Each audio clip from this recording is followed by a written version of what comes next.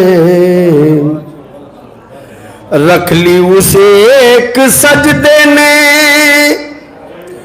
سجدوں کی آبرو، رکھ لی اسے ایک سجدے نے سجدوں کی آبرو، خنجر تلے جو کر کے دکھایا حسین نے، خنجر تلے جو کر کے دکھایا حسین نے، نانا سے جو کیا تھا کبھی دین کے لیے، نانا سے جو کیا تھا کبھی دین کے لیے، بچپن کا اپنا وعدہ نبھایا حسین نے، بچپن کا اپنا وعدہ نبھایا حسین نے، شکوہ مگر زباں پہ نہ لایا حسین نے، رحمت کی آسماں پہ گھٹا بن کے چھا گئے،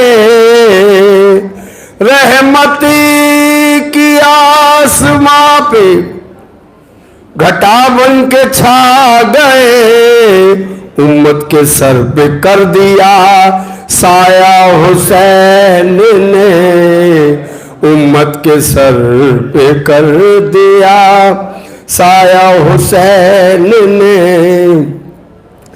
احسان مند کیوں نہ ہو یہ امت رسول، احسان مند کیوں نہ ہو امت رسول، اسلام مٹ رہا تھا بچایا حسین نے، اسلام مٹ رہا تھا بچایا حسین نے، شکوہ مگر زباں پہ نہ لایا حسین نے، اے سرزمین کرب و بلا خود پہ ناز کر، اے سر زمین کرب و بلا خود پہ ناز کر، دلہن کی طرح تجھ کو سجایا حسین نے، دلہن کی طرح تجھ کو، اے سرزمین کرب و بلا خود پہ ناز کر، دلہن کی طرح تجھ کو سجایا حسین نے، حق کے لیے چڑھا دیا نیزے کی نوک پر، حق کے لیے چڑھا دیا نیزے کی نوک پر، مگر باطل کے آگے سر نہ جھکایا حسین نے، باطل کے آگے سر نہ جھکایا حسین نے، رکھا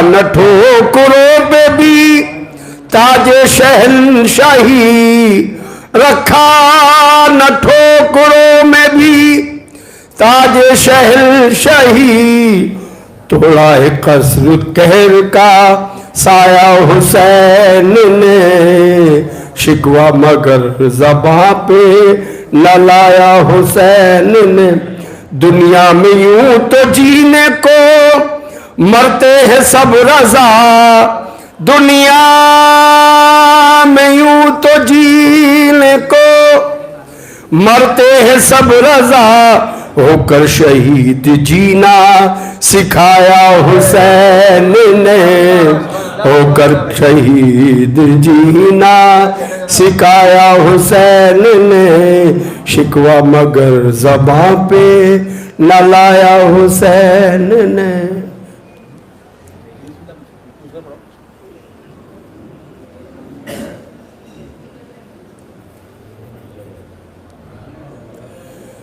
پر محمد والے محمد صلوات.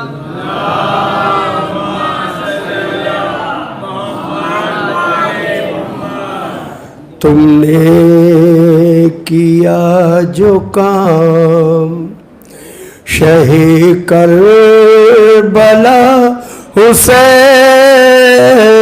تم نے کیا جو کام شہ کربلا حسین، تم نے کیا جو کام شہ کربلا حسین، اللہ کو بھی کہنا پڑا مرحبا حسین، اللہ کو بھی کہنا پڑا مرحبا حسین، تم نے کیا. میرے جواب سن کے نکیرین رو پڑے، میرے جواب سن کے نکیرین رو پڑے، جتنے کیے سوال میں کہتا رہا حسین، جتنے کیے سوال میں کہتا رہا حسین، میرے جواب سن کے نکیرین رو پڑے، جتنے کیے سوال میں کہتا رہا حسین. ہو جاتی غرق کشتی محمد کے دین کی، ہو جاتی غرق کشتی محمد کے دین کی، تم سا اگر نہ ہوتا کوئی ناخدا حسین، تم سا اگر نہ ہوتا کوئی ناخدا حسین، تم سا اگر نہ ہوتا. تم نے کیا تو منزل الزام ہو گئے، ہم نے کیا تو منزل الزام ہو گئے، تم نے ہم نے کیا تو مرید الزام ہو گئے، پروردگار عرش پہ کہتا رہا حسین، پروردگار عرش پہ کہتا رہا حسین. حسرت سے دیکھتا رہتا ہے وہ مقام، حسرت سے کعبہ دیکھتا، حسرت سے کعبہ دیکھتا رہتا ہے وہ مقام، تم نے جہاں پہ آخری سجدہ کیا حسین، تم نے جہاں پہ آخری سجدہ کیا حسین. نعرہ صلوات.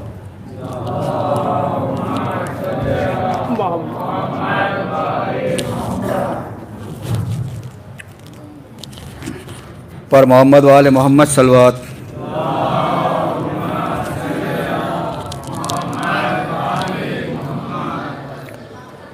عمل کی شم میں جلاؤ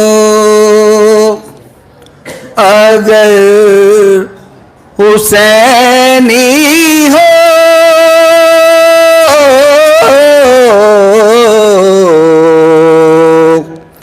عمل کی شم میں جلاؤ اگر حسینی ہو،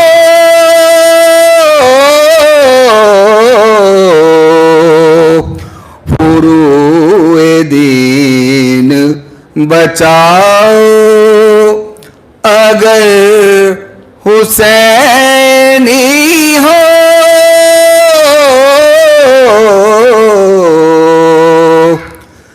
جہاں میں ظلم پہ چھاؤ اگر حسینی ہو، جہاں میں ظلم پہ چھاؤ اگر حسینی ہو، کسی کا دل نہ دکھاؤ اگر حسینی ہو،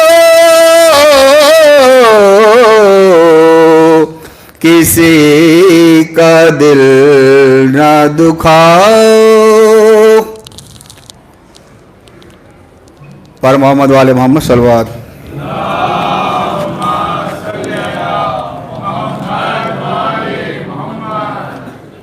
پڑے نہ کہنا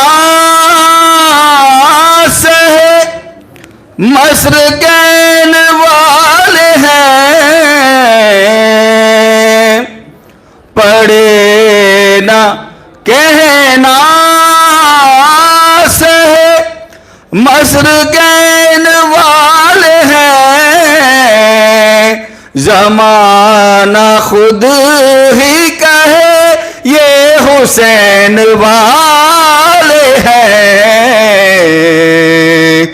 عمل کی شمع جلاؤ اگر حسینی ہو، کسی کا دل نہ دکھاؤ اگر حسینی ہو۔ پر محمد والے محمد صلوات۔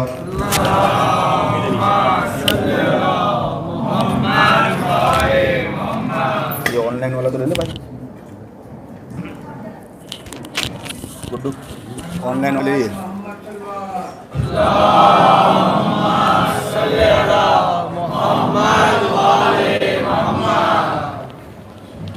آواز بلند امام زمانہ نعرہ صلوات۔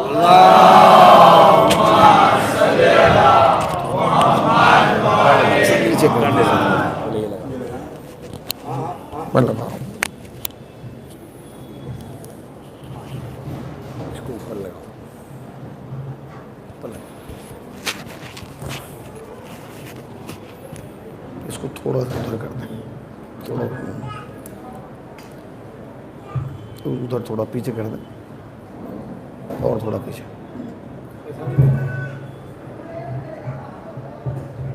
بس ٹھیک ہے۔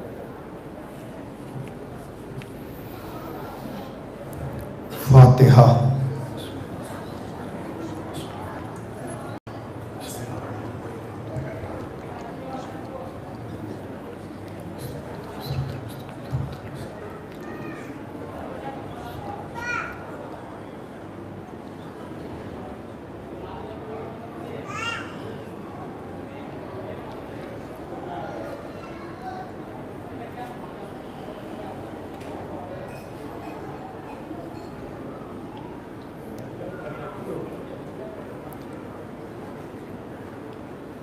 لا حول ولا قوة إلا بالله العلي العظيم۔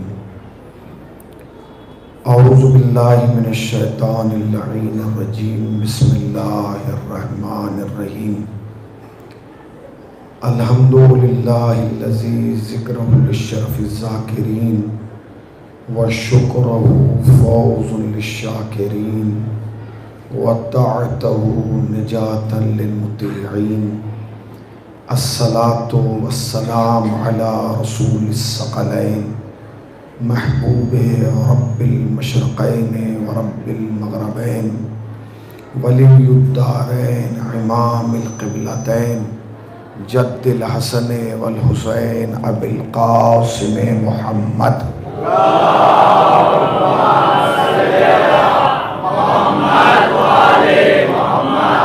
اما بعد فقد قال اللہ حق سبحانہ تبارک وتعالی وقوله الحق بسم اللہ الرحمن الرحیم الف لام میم ذالک الکتاب لا ریب فیہ ھدی للمتقین. صلوات پڑھ دیں پر محمد.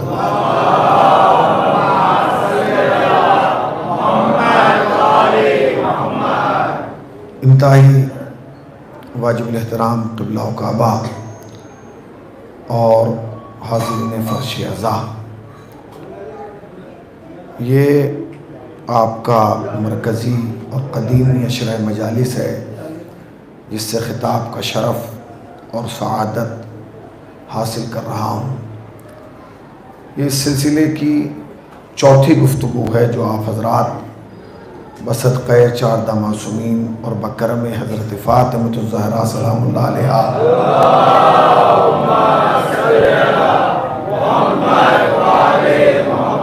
سماعت فرمانے جا رہے ہیں. مسلسل حصول برکت کے لیے قرآن مجید کے جن عظیم کلمات کا ذکر کیا جا رہا ہے اور جن عظیم کلمات کی تلاوت کی جا رہی ہے وہ آپ کے اذہان عالیہ میں محفوظ ہے. الف لام میم ذالک الکتاب لا ریب فیہ ھدی للمتقین. الف لام میم حروف مقطعات قرآنی میں سے ہے جس کا ترجمہ یا اللہ جانتا ہے یا اہل بیت جانتے ہیں. ذالک الکتاب لا ریب فیہ، یہ وہ کتاب ہے جس میں کوئی ریب نہیں ہے، جس میں کوئی کمی نہیں ہے، جس میں کوئی عیب نہیں ہے. ھدی للمتقین، اور یہ متقین کے لیے ہدایت ہے. کل میں نے عرض کیا تھا آپ کی خدمت میں کہ قرآن یہ کیوں کہہ رہا ہے کہ متقین کے لیے ہدایت ہے. کہنا تو یہ چاہیے تھا کہ بے نمازیوں کے لیے ہدایت ہے، تارک الصلاۃ کے لیے ہدایت ہے، تارک الصوم کے لیے ہدایت ہے، جو عمل خیر نہ کرے اس کے لیے ہدایت ہے. آخر یہ کیوں کہا گیا؟ دیکھیے دنیا میں جتنے بھی انسان آئے ہیں وہ سب محتاج ہدایت ہیں. توجہ فرمائیے کہ اگر زحمت نہ ہو تھوڑا تھوڑا آپ لوگ آگے آ جائیے تاکہ آنے والے حضرات کے لیے آسانی ہو سکے. تھوڑا تھوڑا سا ذرا ذرا سا ادھر ذرا ذرا سا آگے آ جائیے، ٹھیک ہے نا؟ ذرا ذرا سا آگے آ جائیے اور تھوڑا سا تم ادھر آ جاؤ، ذرا سا تھوڑا تھوڑا سا آگے آ جاؤ. مائک آج بھی مائک نہیں بہت توجہ، اور اگر آپ تک بات پہنچے تو مجھے احساس دلائیے گا کہ میری بات رائے گاہ نہیں جا رہی ہے بلکہ آپ کے ذہن و دل پہ جو ہے وہ اثر کر رہی ہے. دنیا میں جو بھی آیا وہ محتاج ہدایت تھا، اس کو ہدایت کی ضرورت تھی. چونکہ اللہ رحمان بھی ہے اور رحیم بھی ہے، کریم بھی ہے، لہذا اس نے کام یہ کیا کہ ہدایت لینے والوں کو بعد میں بھیجا، ہدایت دینے والوں کو پہلے بھیجا، تاکہ کوئی انسان کل یہ دعویٰ نہ کر سکے کہ پروردگار اگر میں گمراہ ہو گیا تو میری کیا خطا، اس لیے کہ مجھے تو ہدایت دینے والا کوئی تھا ہی نہیں. اس لیے اس نے ہادیوں کا انتظام کیا. اچھا یہ محتاج ہدایت کیوں ہے؟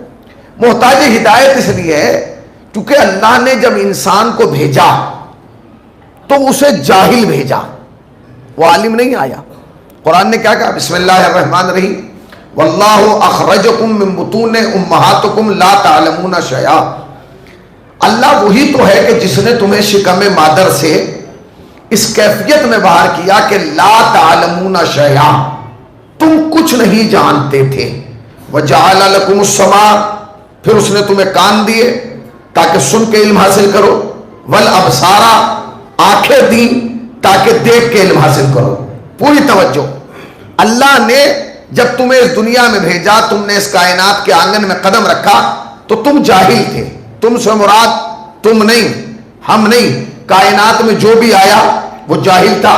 وہ ڈاکٹر ہو، ماسٹر ہو، پروفیسر ہو، کلیکٹر ہو، انجینئر ہو، مولوی ہو، عالم ہو، فاضل ہو، قابل ہو، قائد ہو, رہنما ہو, پیشوا ہو, ہادی ہو, علامہ ہو, آیت اللہ ہو, جو بھی آیا وہ کیا ہوا؟ جاہل آیا. مگر اللہ نے کیا کہا؟ سنو, ہم نے تمہیں جاہل بھیجا تو مگر دو وسیلے دے کے بھیجا تاکہ ان وسیلوں کے ذریعے تم علم حاصل کر سکو. وَجَعَلَ لَكُمُ السَّمَاعَ, تمہیں کان دیے تاکہ سن کے ہدایت حاصل کرو. وَالْأَبْصَارَ, آنکھیں دی تاکہ دیکھ کے حاصل کرو. اس کا مطلب یہ ہے کہ ہر دور میں ہدایت دو طریقے سے ہوگی, یا آنکھوں کے ذریعے یا کانوں کے ذریعے. آپ ابھی بھی نہیں پہنچے. جب بھی ہدایت ہوگی دو طریقے سے ہوگی, دو وسیلوں کے ذریعے ہوگی, یا آنکھوں کے ذریعے یا کانوں کے ذریعے. یہی وجہ تھی کہ مصطفیٰ نے غدیر کے منبر پر ایک کام نہیں کیا, دونوں کیا. ہاتھوں پہ اٹھا کے دکھایا بھی, زبان سے بتایا بھی. صلوات پڑھیں نا پر محمد وآل محمد پاک, تاکہ انسان سمجھ سکے. اچھا, سب جاہل آئے, سب جاہل آئے, میں جاہل آیا, میرے ابا جاہل آئے, میرے دادا جاہل آئے, پر چونکہ نظام ہدایت یہ خلقت یہی ہے کہ اللہ نے جسے بھی بھیجا, جو بھی شکم مادر سے آیا وہ جاہل آیا. اب انسان کا مزاج جانتے کیا ہے؟ انسان کا مزاج یہ کہ جیسا وہ خود ہوتا ہے ویسا دوسرے کو سمجھنے لگتا ہے. میں ایسا ہوں, یہ بھی ایسے ہیں, میں ایسا ہوں, یہ بھی ایسے ہیں. تو انسان نے اپنے دماغ میں خیال بنا لیا کہ اگر میں جاہل آیا ہوں تو کائنات میں سبھی جاہل آئے. اللہ نے کہا سن, ہوش میں آ, نہ سب تجھ جیسے ہیں نہ تو سب جیسا ہے. نہیں پہنچے, نہیں پہنچے, ذرا سا توجہ دے تاکہ بات آگے بڑھے. نہ تو سب جیسا ہے نہ سب تجھ جیسے ہیں. کا پروردگار تو نے تو کہا جو بھی شکم مادر سے آئے وہ جاہل تھے. اللہ نے کہا سن, تم جاہل آئے ہو, تم جاہل آئے ہو. اور سنو, خالی جاہل آئے نہیں ہو, جب جاؤ گے تب بھی جاہل ہوگے. یعنی آنا بھی جہالت, جانا بھی جہالت. جب تم اس دنیا میں آئے, تم نے اس کائنات کے آنگن میں قدم رکھا تو تم اتنے بڑے جاہل تھے کہ تمہیں یہ بھی نہیں پتا تھا کہ اللہ بڑا ہے. وہ بھی بتانے کے لیے مولوی صاحب کو بلایا اور وہ آئے اور انہوں نے پہلے ایک کان میں کہا اللہ اکبر اور پھر دوسرے نے کہا اللہ اکبر, تاکہ تمہیں پتا چل جائے کہ اللہ بڑا ہے, اللہ اکبر ہے. اس کا مطلب یہ کہ تم آئے تو جاہل تھے, اس نے آ کے بتایا کہ اللہ بڑا ہے, اور جب تم جانے لگے تو بھی جاہل. یہی وجہ ہے کہ قبر میں لٹا کے سنایا, اسمع افہم, سن اور سمجھ, پوری توجہ. اس کا مطلب یہ کہ تم آئے بھی جاہل, گئے بھی جاہل. آئے تو اذان و اقامت سنائی گئی, جانے لگے تو تلقین سنائی گئی. ہم نے سوچا جیسے ہم ویسے پوری کائنات. اللہ نے کہا یہ تم ہو جو جاہل آئے بھی ہو, جاہل جا بھی رہے ہو. اسی کائنات میں ایک ایسا خانوادہ ہے کہ جب اس کا باپ کعبے میں آیا تو تلاوت کر کے بتایا علم لے کے آیا ہوں, اور جب بیٹا گیا تو نو کے سینا سے قرآن سنا کے بتایا. نکل کے بھی مل کے صلوات پڑھے نا پر محمد وآل محمد پاک.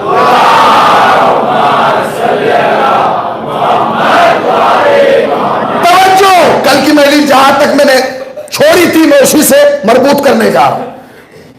تو کیا ہے, ہم یہ سوچتے ہیں جیسے ہم ویسے سب. اللہ نے کہا نہیں, سن, تم جب اس دنیا میں آئے تو تمہارا اعلان ہوا لا تعلمون شیئا, اور جب یہ آئے تو ان کا اعلان کیسے ہوا؟ کل شیء احصیناہ فی امام مبین. اس کا مطلب کیا ہے؟ جاہل آنے والے اور ہیں, علم لانے والے اور ہیں. پھر سنیں, جاہل آنے والے اور ہیں اور علم لانے والے. اب یہ جو میرے جوان ہیں ان کے لیے میں جملہ کہہ رہا ہوں, جوانوں یاد رکھنا, دنیا کی سب سے بڑی غربت کا نام ہے جہالت.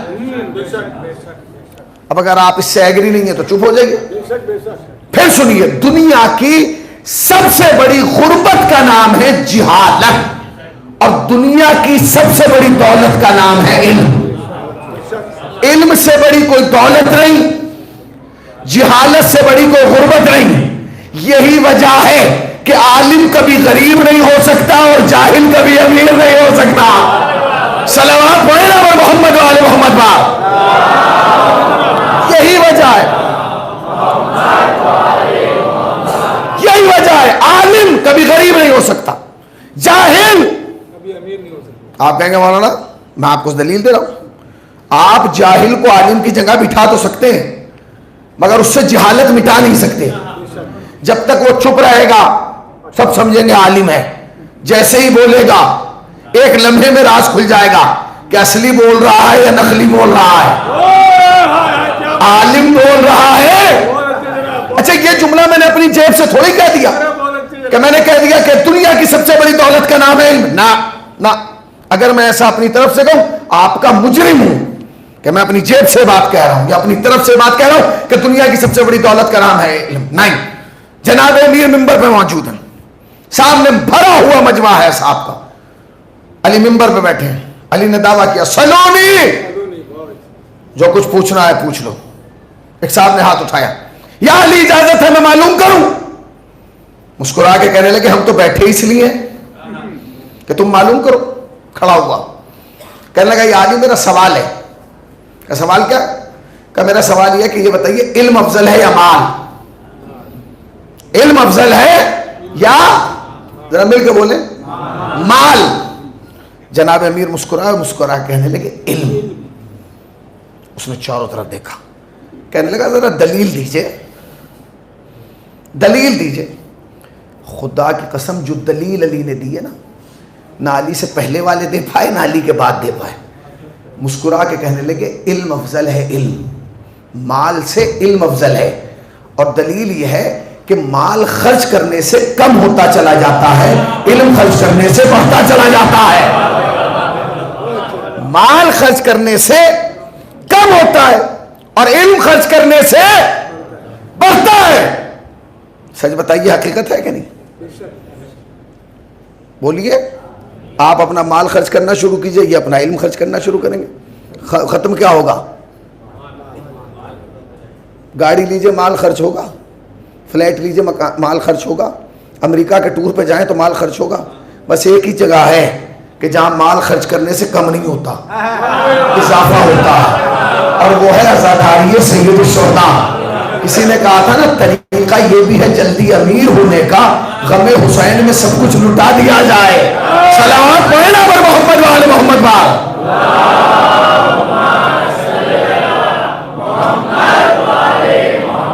توجہ سنیے گا. علم کا دلیل کیا ہے؟ کا دلیل یہ ہے کہ مال خرچ کرنے سے کم ہوتا ہے, علم خرچ کرنے سے بیٹھ گیا, مطمئن ہو گیا, کیونکہ اس سے بھاری جواب علی کے علاوہ کوئی دے ہی نہیں سکتا تھا. بیٹھ گیا. ابھی وہ بیٹھا تھا کہ بغل سے دوسرے آدمی نے ہاتھ اٹھایا, مولا میں. علی نے کہا تم بھی کھڑو, پوچھو تمہارا سوال کیا ہے؟ کہ مولا میرا سوال یہ علم افضل ہے یا مال؟ تو جو پہلے بیٹھا تھا نا سن کے, اس نے ابا کا دامن ہلایا. اس نے کہا کیا بات ہے؟ کہنے کہ بھائی تیرا دماغ خراب ہو گیا, وہی سوال پوچھ رہا ہے جو میں نے پوچھا تھا. بھائی اگر سوال وہی ہے تو علی جواب بھی تو وہی دیں گے جو مجھے دیا ہے. کہنے کہ ہاں بات تو صحیح ہے. بیٹھنے لگا. جناب امیر نے کہا ابھی تو میں نے تجھے جواب نہیں دیا, ابھی سے کیوں بیٹھ رہا ہے؟ کہنے لگے مولا یہ کہہ رہا ہے کہ آپ مجھے بھی وہ جواب دیں گے جو اسے دیا ہے. مسکرا کے کہنے لگے اس کے کہنے سے نہ بیٹھ, اسے اس کی عقل کے مطابق دیا ہے, تجھے تیری عقل کے مطابق دوں گا. یہ ہے علی, یہ ہے علی. کہا پھر, کہا مولا میرا جواب کیا ہے؟ کہا اس کا جواب تجھے یاد ہے؟ کہا مولا یاد ہے. کہا اس کو کیا دیا ہے؟ کہا مولا آپ نے فرمایا مال خرچ کرنے سے کم ہوتا ہے, علم خرچ کرنے سے بڑھتا ہے. مولا میرا جواب کیا ہے؟ خدا کی قسم کیا جواب دیا علی نے. کہنے لگے سنو تمہارا جواب یہ ہے, اللہ اکبر, تمہارا جواب یہ ہے کہ مال چوری کیا جا سکتا ہے, علم چوری نہیں کیا جا سکتا. اور تمہارے سننے پہ سلام ہے, تمہارے سننے پہ سلام ہے. جس نہر پہ تم سنو پھر سنو. مال چوری کیا جا سکتا ہے, علم چوری نہیں کیا جا سکتا. علی نے جملہ کب کہا علی نے جملہ 38 میں مان لیجئے, 39 میں مان لیجئے, 40 میں مان لیجئے. 40 ہجری میں علی نے جملہ کہا. چل رہا ہے 1444 ہجری. دنیا کے ہر تھانے میں جا کے معلوم کرو کہ آج تک کوئی FIR لکھی گئی جس میں لکھوانے والے نے کہا حضور میرا علم چوری ہو گیا. آپ نے غور ہی نہیں کیا. بھئی آج تک کوئی FIR دکھائے جس میں لکھا گیا ہو علم چوری ہو گیا. کائنات میں گھوم جاؤ, ایک FIR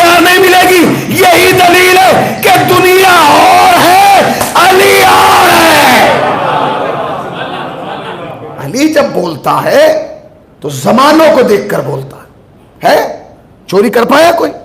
آپ کہیں گے نہیں مولانا میں دلیل دوں. چھوٹے موٹے چور کیا، علی کے زمانے کے چور بھی علم چوری نہیں کر پائے. کہاں بیٹھے آپ؟ پھر سن لیجیے، چھوٹے موٹے چور کیا، چھوٹے موٹے ڈکیت کیا، چھوٹے موٹے ڈاکو کیا، بڑے بڑے علم چوری نہیں کر پائے. علم چوری نہیں کر پائے. دلیل جانتے کیا ہے؟ دلیل یہ ہے کہ بعد رسول یہ جو 25 سال کا عرصہ گزرا، اس میں جب بھی کوئی مدینے کی گلی سے نکلتا تھا تو ایک ٹوپی پہن کے نکلتا تھا جس کی سائیڈ میں لکھا ہوتا تھا سیف الاسلام، شیخ الاسلام، امیر المومنین، فلانے فلانے، سب کچھ لکھا گیا. مگر کیا علی کے بعد کسی نے باب مدینۃ العلم کا دعویٰ کیا؟ کہاں بیٹھے ہیں آپ بھائی؟ آج تک علی کے علاوہ کسی نے کہا کہ میں باب مدینۃ العلم ہوں؟ نہیں. اس لیے کیونکہ دنیا جانتی تھی کہ بادشاہ بننا اور ہے، باب علم بننا اور ہے. باب علم بننا اور یہ جو 25 سال کا سکوت تھا یہ کیوں تھا؟ یہ خاموشی کیوں تھی؟ تاریخ عجیب و غریب کیفیت ہے. بھائی مال افضل ہے یا علم؟ علی نے کہا علم. تیسرا آدمی کھڑا ہوتا اس نے کہا دلیل دیجئے. اسے کیا دی تھی؟ اب جو علی نے دلیل دی وہ قیامت کی تھی. کہنے لگے سنو، مال وہ ہے کہ جو خرچ کرنے سے کم ہوتا ہے، علم وہ ہے جو خرچ کرنے سے بڑھتا ہے. مال وہ ہے جس کی جو چوری کیا جا سکتا ہے، علم وہ ہے جو چوری نہیں کیا جا سکتا. جب تیسرے نے سوال کیا نا تو علی نے ایسا جواب دیا کہ اس کے بعد تو کوئی جواب ہو ہی نہیں سکتا تھا. علی نے کہا سنو، مال وہ ہے جس کی تم حفاظت کرتے ہو، علم وہ ہے جو تمہاری حفاظت کرتا ہے. سب خدا کہ تمہارے سننے پہ سلام ہے. مال وہ ہے کہ جس کی تم حفاظت کرتے ہو، علم وہ ہے جو تمہاری حفاظت کرتا ہے. جس کے پاس علم ہوتا ہے اسے بندوقوں کی ضرورت نہیں ہوتی، اسے ٹینکوں کی ضرورت نہیں ہوتی. وہ تو کمرے میں رہتا ہے اور دنیا ہلتی ہے. کہاں بیٹھے ہیں آپ بھائی؟ وہ تو کمرے میں رہتا ہے اور دنیا. ابھی میں کربلا کی زیارات پہ تھا، تقریباً 1.5-2 مہینے عراق میں رہا، تو حضرت آیت اللہ سیستانی سے ملاقات کا موقع ملا. میں، میرے والد اور میرا چھوٹا بھائی، ہم لوگ گئے. پورا کمرہ خالی تھا، تقریباً اس ہال سے بھی آدھا وہ کمرہ تھا. تنہا آیت اللہ سیستانی بیٹھے ہوئے تھے. ہم تینوں بھی جا کے بیٹھ گئے. سب انہیں دیکھ رہے تھے. میں چاروں طرف یہ ڈھونڈ رہا تھا کہ کوئی اسلحہ تو ٹنگا ہوا نظر آئے، کوئی بندوق تو ٹنگی ہوئی نظر آئے، کوئی چیز تو رکھی ہوئی نظر آئے. پھر میں نے سوچا کہ یہ تو خالی ہاتھ بیٹھے، نہتے، مٹھی بھی بند نہیں کی ہوئی ہے، مٹھی بھی کھلی ہوئی ہے. اور امریکہ بھی کام رہا، اسرائیل بھی کام رہا ہے، داعش بھی کام رہا ہے، ابو بکر بغدادی بھی کام رہا ہے. تب میری سمجھ میں آیا کہ مال کی تم حفاظت کرتے ہو، علم تمہاری حفاظت کرتا ہے. دنیا یہی تو سوچ کے پریشان ہے کہ ابھی تو سیستانی مکان میں ہے، جب اتنی ہیبت ہے جس دن میدان میں آ گیا. صلوات پڑھو اور محمد وآل محمد پر. ارے سلیم بھائی آنے ایک اور صلوات پڑھیں پر محمد وآل محمد پر.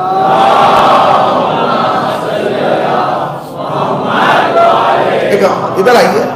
یہ ہمارے بیچارے ہمدرد محسن کرم فرما احمد آباد سے یہاں تک آئے، وہ بھاؤ نگر سے. کل معلوم کیا، میں نے کہا آپ تشریف لائیے. تو کیا کہا؟ علم. اچھا، دنیا میں جتنے لوگ مال والے تھے نا انہیں بھی تاریخ نے بھلایا نہیں، ان کا بھی نام لکھا، اور جن کے پاس علم تھا ان کا بھی نام لکھا. مگر دونوں کی فہرست الگ ہے. مال والوں کی الگ ہے، علم والوں کی الگ ہے. اب میں دونوں کے نام گنا دیتا ہوں، آپ خود اندازہ لگائیے گا کہ کن کے نام پر دل خوش ہوتا ہے اور کن کے نام پر چہرہ اتر جاتا ہے. تاریخ نے لکھا کہ جن کے پاس مال پہنچا نا، کوئی فرعون بنا، کوئی نمرود بنا، کوئی شداد بنا. اور جن کے پاس مال پہنچا کوئی سلمان بنا، کوئی ابوذر بنا، کوئی مقدار بنا. بنا کہ نہیں؟ یہ ہے علم. اچھا یہ علم ایک ایسی چیز ہے کہ جو جوہر کمال اہل بیت ہے. اہل بیت جو پوری دنیا پہ چھائے رہے, اہل بیت کا جو کوئی مقابلہ نہیں کر پایا, وہ کس وجہ سے تھا؟ کیونکہ ان سے بڑا عالم ان کے زمانے میں کوئی تھا ہی نہیں. جانتے ہیں آپ بھائی, میں ایک صاحب مجھے ملے, بڑے افسوس میں تھے, کہنے لگے مولانا ابا کا انتقال ہو گیا. میں نے کہا بھائی ابا کا تو خدا انہیں طریقے رحمت کرے, موت تو برحق ہے. کہنے لگے نہیں, مسئلہ یہ تھا کہ ابا نے مرنے سے پہلے 2 باتیں بتائیں, دل ٹوٹ گیا. میں نے کہا وہ 2 باتیں کیا تھی؟ کہنے لگے انہوں نے کہا کہ جی ایک تو میرا ارمان تھا کہ میں کربلا ایک دفعہ اور ہوا ہوں, وہ ارمان لے کے مر گئے. دوسرا کہ جن کا ایک ارمان یہ تھا کہ میں واپس اپنے گاؤں میں چلا جاؤں یہ شہر چھوڑ کے, مگر وہ دونوں ارمان پورے نہیں ہو پائے. تو میں نے کہا پھر کہنے کہ یہ افسوس مجھے زندگی بھر رہے گا کہ ابا یہ ارمان لے کے مرے. اس کا مطلب یہ ہے کہ شریف اولاد کا مزاج یہ ہے کہ اگر باپ کوئی ارمان لے کے مرتا ہے نا تو پھر نسلیں اس پر کام کرتی ہیں. سمجھ رہے ہیں نا میں کیا کہہ رہا ہوں؟ نسلیں اس پر کام کرتی ہیں کہ نہیں وہ تو انتقال ہو گیا, مگر اب یہ نہیں ہونا چاہیے. جب جناب امیر اس دنیا سے گئے تو کسی نے پوچھا مولا دل میں کوئی ارمان ہے؟ تو علی نے کہا 2 ارمان ہیں, یہ 2 ارمان لے کے میں جا رہا ہوں. کہا مولا 2 ارمان کیا ہے؟ عجیب و غریب جواب دیا. کہنے لگے میرے دل میں یہ ارمان ہے 2. پہلا ارمان تو یہ ہے کہ جتنا بڑا میں سقی تھا اتنا کسی نے مانگا نہیں. پتہ نہیں کہاں بیٹھے آپ. جتنا بڑا میں سقی تھا اتنا کسی نے مانگا نہیں, اور جتنا بڑا میں عالم تھا اتنا کسی نے پوچھا نہیں.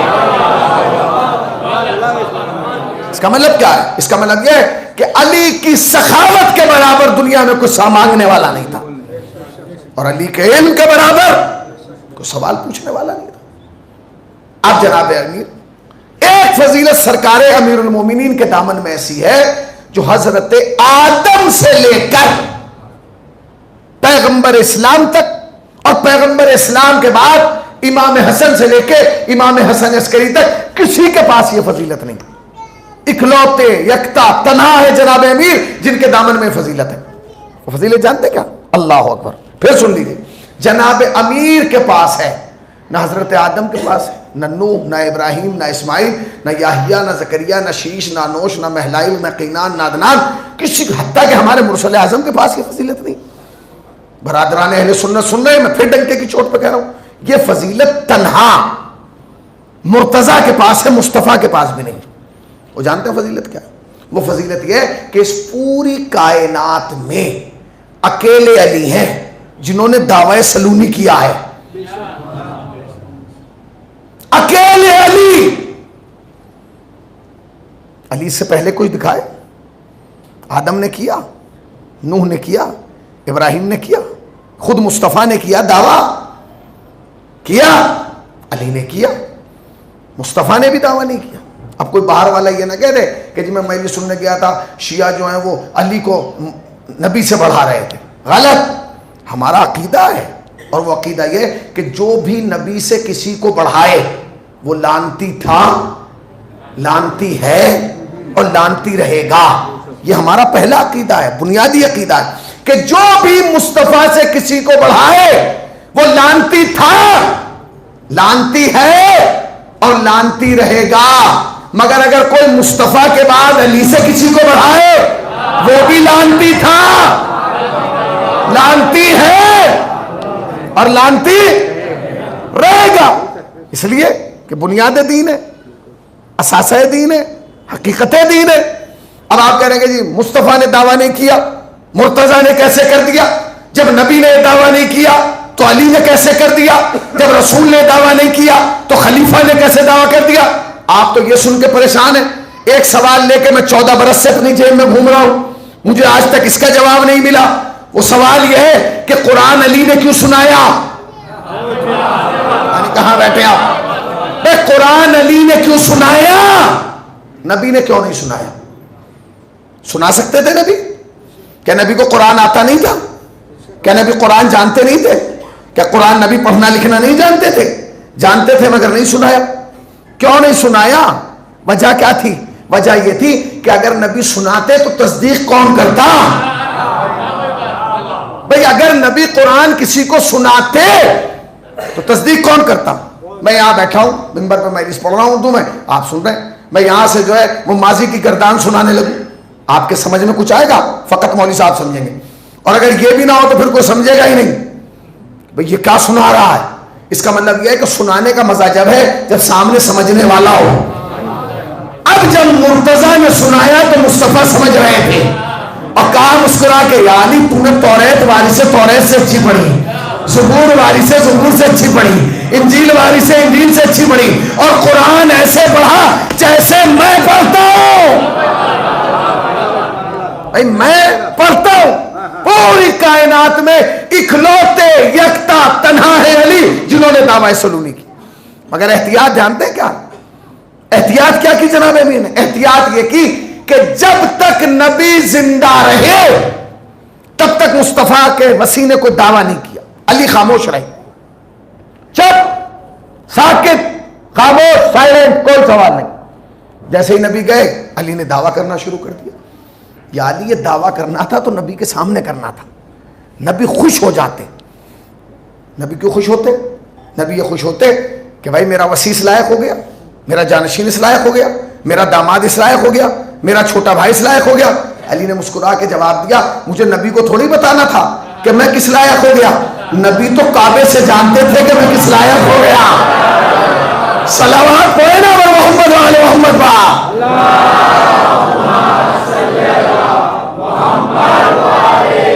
نبی تو کعبے سے جانتے تھے کہ میں کس لائق ہو گیا، مجھے بتانے کی ضرورت نہیں۔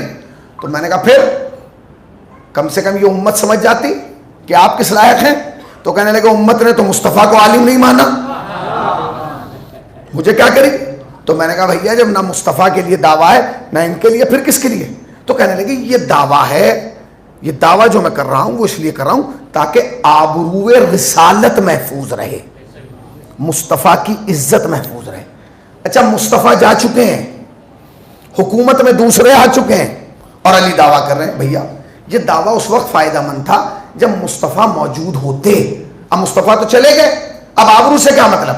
بھائی میں یہاں جب تک ہوں تب تک آپ میری عزت بچا سکتے ہیں کہ نہیں، مولانا پہ حملہ نہ ہو، مولانا کی توہین نہ ہو، مولانا کے سامنے کوئی زبان درازی نہ کرے، مولانا کے سامنے کوئی الٹا سیدھا نہ بولے، جب میں چلا جاؤں گا آپ کو کیا لینا؟ چلا گیا۔ جب تک مصطفیٰ تھے بات آبرو کی تھی، اب مصطفیٰ چلے گئے تو اب کچھ بھی ہو۔ علی نے کہا تم نہیں سمجھے، تم شیعہ جو ہو نا وہ لکیر کے فقیر ہو۔ میں نے کہا مولا یہ تو صحیح ہے کہ ہم سارے لکیر کے فقیر ہیں، مگر وہ لکیر کوئی عام نہیں ہے، وہ لکیر ہے جو کعبے کی دیوار پہ ہے۔ آئے آئے آئے آئے آئے آئے، زندہ باد زندہ باد، وہ لکیر ہے جو کعبے کی دیوار پہ آئی۔ کہنے لگے تم نے میرے 4 لقب یاد کر لیے، 5واں یاد ہی نہیں کیا۔ میں نے کہا کیا مطلب؟ کہا جب تم نعرہ لگاتے ہو تو کیا کہتے ہو؟ میں نے کہا مولا وہی کہتے ہیں جو سب کہتے ہیں۔ کہا کیا؟ تم کہتے ہو جانشین مصطفیٰ علی، میں نے کہا وہ تو آپ ہیں۔ وسیع رسول علی، میں نے کہا وہ تو آپ ہیں۔ کہتے داماد رسول علی، میں نے کہا وہ بھی آپ ہیں۔ کہتے برادر رسول علی، تو میں نے کہا مولا یہ چاروں چیزیں تو آپ میں ہیں، آپ وسیع رسول بھی ہیں، آپ جانشین رسول بھی ہیں، آپ برادر رسول بھی ہیں، آپ داماد رسول بھی ہیں۔ بولے تم نے میرا چوتھا لقب یاد ہی نہیں کیا۔ تو میں نے کہا وہ چوتھا کیا ہے آپ بتا دیجئے۔ کہنے لگے چوتھا لقب 5واں لقب ہے شاگرد رسول۔ یعنی کہاں بیٹھے ہیں ذرا جاگیے، 5واں لقب ہے شاگرد رسول۔ مصطفیٰ معلم ہے، میں شاگرد ہوں، مصطفیٰ استاد ہے، میں شاگرد ہوں۔ میں نے کہا مولا میں اس فلسفے کو نہیں سمجھا کہ مصطفیٰ استاد ہیں آپ شاگرد ہیں، اس دعوے سے کیا مطلب؟ کہ تم نہیں سمجھے اب مصطفیٰ اس دنیا سے چلے گئے، اب قیامت تک لکھی جائیں گی کتابیں، تو اب کتابوں میں لکھا جائے گا کہ نبی تھے امی، نبی تھے جاہل، نبی تھے ان پڑھ، نبی پڑھنا لکھنا نہیں جانتے تھے۔ تو جب تاریخ لکھنے والا یہ لکھے کہ مصطفیٰ پڑھنا لکھنا نہیں جانتے تھے، تم تاریخ لکھنے والے کا گریبان پکڑ کے پوچھنا، او عقل کے اندھے ذرا اتنا تو سوچ، جس کا شاگرد اتنا بڑا عالم ہے اس کا استاد کتنا بڑا ہے۔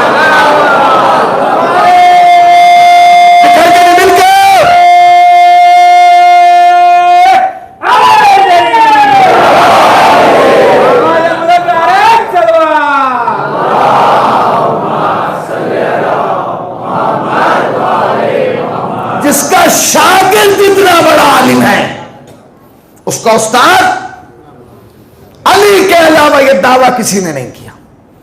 دعوی علم اعلان سلومی علی کے علاوہ کسی نے نہیں کیا. اچھا علی نے پہلے کسی نے نہیں کیا تھا؟ علی کے بعد حسن کر دیتے, امام حسن نے کیا. امام حسین کر دیتے, امام زین العابدین کر دیتے, امام محمد باقر کر دیتے. اچھا کوئی نہ کرتا, امام جعفر صادق کر دیتے. 4,000 اسٹوڈنٹ ہیں, 4,000 طالب علم ہیں امام جعفر صادق کی بارگاہ میں. 4,000 کم نہیں ہوتے, 4,000 اور پڑھانے والے اکیلے امام. آپ نے غور ہی نہیں کیا, آپ نے غور ہی نہیں کیا. میں یہاں مجلس پڑھ رہا ہوں, یہ مجمع مجھے سن رہا ہے, میں اردو میں پڑھ رہا ہوں, اردو میں سن رہے ہیں, اور یہاں الگ الگ لوگ بیٹھ جائیں. ایک کہیں جی میں تو تھائی لینڈی میں سنوں گا, دوسرا کہے مجھے جیپنیز میں سننا ہے, تیسرا کہے کہ مجھے انگریزی میں سنائیے, چوتھا کہے مجھے سنسکرت میں سنائیے, پانچواں کہے مجھے فارسی میں سنائیے, چھٹا کہے مجھے عربی میں سنائیے. میں ممبر چھوڑ کے اتر جاؤں گا. میں کہوں گا بھائی جتنی زبانوں میں سننا چاہتے ہو اتنے لوگ بلا لو, اس لیے کہ مجھے اتنی زبانیں آتی نہیں. پتہ نہیں کہاں بیٹھے ہیں آپ, مجھے اتنی زبانیں آتی نہیں. جب زبانیں نہیں آتی تو سناؤں گا کیسے؟ مسلمانوں کے 4 امام ہیں, چاروں میں فرق ہے. کوئی تاریخ کا علم ہے, عالم ہے, کوئی تفسیر کا عالم ہے, کوئی فقہ کا عالم ہے, کوئی فلسفے کا عالم ہے. سب نے کہا نا ہر آدمی اپنے آپ میں ایک چیز پکڑے ہوئے. اگر تم تفسیر والے سے تاریخ پوچھو گے تو وہ چپ ہو جائے گا, اور تاریخ والوں سے تفسیر پوچھو گے تو وہ چپ ہو جائے گا. آپ نے غور ہی نہیں کیا, یہ دنیا کے امام ہیں کہ اگر تاریخ والے سے تفسیر پوچھو تو تفسیر والا چپ ہو جاتا ہے, قرآن والے سے حدیث پوچھو تو حدیث والا چپ ہو جاتا ہے, حدیث والے سے قرآن پوچھو تو وہ چپ ہو جاتا ہے. مگر یہ ہمارا امام ہے کہ تفسیر والوں کو تفسیر بتا رہا ہے, قرآن والوں کو قرآن بتا رہا ہے, طب والوں کو طب بتا رہا ہے, اصول والوں کو اصول بتا رہا ہے. اسی لیے تو میں کہتا ہوں کہ دنیا کے اماموں میں اور ہمارے اماموں میں بنیادی فرق یہ ہے کہ دنیا کے امام کچھ جانتے ہیں, ہمارے امام سب کچھ جانتے ہیں. وہ کچھ اور ہمارے امام سب کچھ. امام نے دعویٰ نہیں کیا, کسی نے مولا سے کہا مولا آپ کے جد نے دعویٰ کیا تھا, آپ نے نہیں کیا. کہنے کے دعوے کی ضرورت ہی نہیں ہے. کہنے کیوں؟ کہنے کے سنو دعویٰ وہ کر کے گئے, دلیل ہم 11 بن کے آئے ہیں. دعویٰ مصطفیٰ کا ہے, دعویٰ مرتضیٰ کا ہے, اور دلیل ہم سب ہیں. یہ جتنے 11 ہیں یہ سارے دعویٰ ہیں. اب سنیے, علی ہے امام, امام کا کلام کلام کا ایمان ہے کہ نہیں؟ میں نے کہہ دیا کہ سب کا دعویٰ ہے, آپ نے ایک دم مان لیا. مگر کوئی کسوٹی تو ہوگی, کوئی پیمانہ تو ہوگا. کیسے پتا چلے گا کہ جو سب کی طرف سے؟ تو اٹھائیے آپ تاریخ. اگر محمدی نے کتاب لکھی ہے جس کا نام ہی سلونی ہے, تقریباً 3,500 صفحات پر مشتمل کتاب ہے. 3,500 صفحے اتنے ہوتے ہیں, اس کا نام ہی سلونی رکھا ہے انہوں نے. اور علی کی 63 سال کی زندگی میں انہوں نے وہ مقامات ڈھونڈ کے لکھے کہ جہاں علی نے سلونی کہا ہے. وہ 3,500 صفحات لکھنے والا آدمی کتاب کے آخری صفحے پہ جو جملہ لکھتا ہے وہ سنیے.